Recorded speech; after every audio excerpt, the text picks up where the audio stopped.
بسم اللہ الرحمن الرحیم۔ السلام علیکم ورحمۃ اللہ وبرکاتہ۔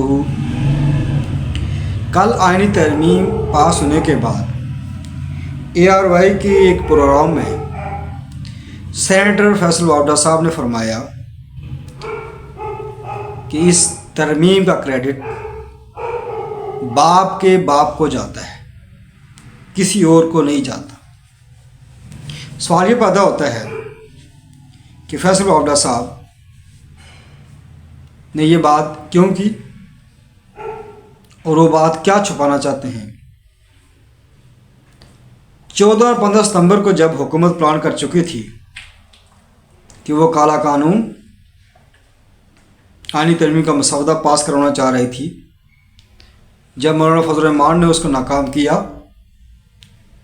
تو اسی فیصل واوڈہ صاحب نے یہ فرمایا تھا کہ جب حکومت نااہلوں کی ہو، نکموں کی ہو، تو آئینی ترمیم کیسے پاس ہو سکتی ہے۔ یعنی اس حکومت کو وہ نااہل اور نکمے قرار دے رہے تھے۔ اب سوال یہ پیدا ہوتا ہے کہ فیصل واوڈہ کس کے نمائندے ہیں۔ فیصل واوڈہ آزاد امیدوار سینٹ کے الیکشن لڑ کر سینیٹر بنے، کراچی سے MQ اور پیپلز پارٹی کے ووٹ بینک سے۔ یہ کیا وہ کہنا چاہ رہے تھے، کیا وہ بات چھپا رہے تھے۔ باپ کے باپ سے مراد یہ ہے کہ باپ ایک پارٹی ہے، بلوچستان عوامی پارٹی، جس کو 2018 کے الیکشن سے پہلے اس کو بنایا گیا تھا اور اس کے بارے میں کہتے تھے کہ اسٹیبلشمنٹ کی پارٹی ہے۔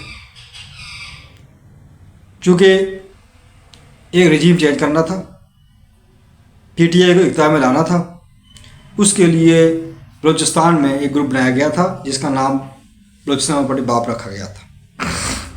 چونکہ وہ اسٹیبلشمنٹ کی پارٹی تھی، اس لیے فیصل واوڈہ صاحب نے کہا کہ اس ترمیم کا کریڈٹ باپ کے باپ کو جاتا ہے، یعنی جس نے باپ پارٹی بنائی تھی اس کو جاتا ہے، یعنی اسٹیبلشمنٹ کو جاتا ہے۔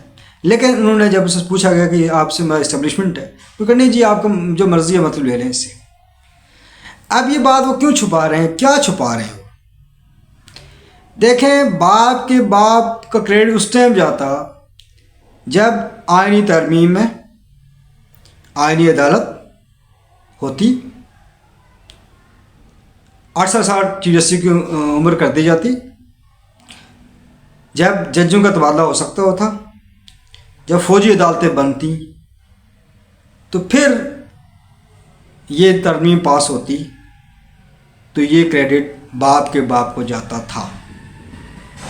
لیکن باپ کے باپ کا یہ منصوبہ 14-15 ستمبر کو مولانا فضل الرحمان صاحب نے ناکام کیا، اور اس کے بعد ایک اپنا متبادل ہتھیار لے کر میدان میں اترے، اور سینیٹر کامران مرتضیٰ صاحب کی کوششوں سے ان کی ٹیم نے جو مسودہ تیار کیا، اس پر مولانا صاحب نے پیپلز پارٹی کو راضی کیا، تحریک انصاف بھی راضی ہوئی، اور نون لیگ جو باپ کے باپ کی بی ٹیم بنی ہوئی تھی اس ترمیم میں، ان کو نقصان ہوا، یعنی نون لیگ بھی لوزر بنی اور باپ کا باپ بھی لوزر بنا۔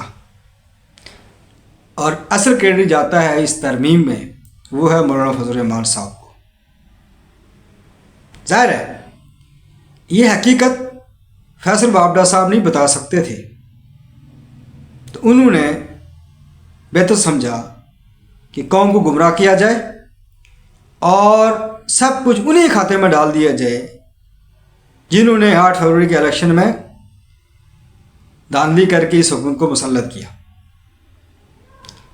لیکن وہ پلان جو بنایا گیا تھا، جس کی وکالت میاں نواز شریف صاحب بھی کر رہے تھے اور نون لیگ بھی کر رہی تھی، اس کو مولانا فضل الرحمان نے ناکام کیا، پیپلز پارٹی نے ساتھ دیا۔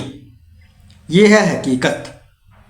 اب یہ آئینی ترمیم پاس ہوئی جو ہے، اس میں جزیات میں اگر دیکھا جائے تو بہت سی چیزیں سوالات اٹھ سکتے ہیں، لیکن مجموعی طور پر مولانا صاحب نے کہا کہ ہم نے کالے سانپ کے دانت توڑ دیے ہیں اور زہر نکال دیا ہے، اس میں بہت حد تک صداقت ہے۔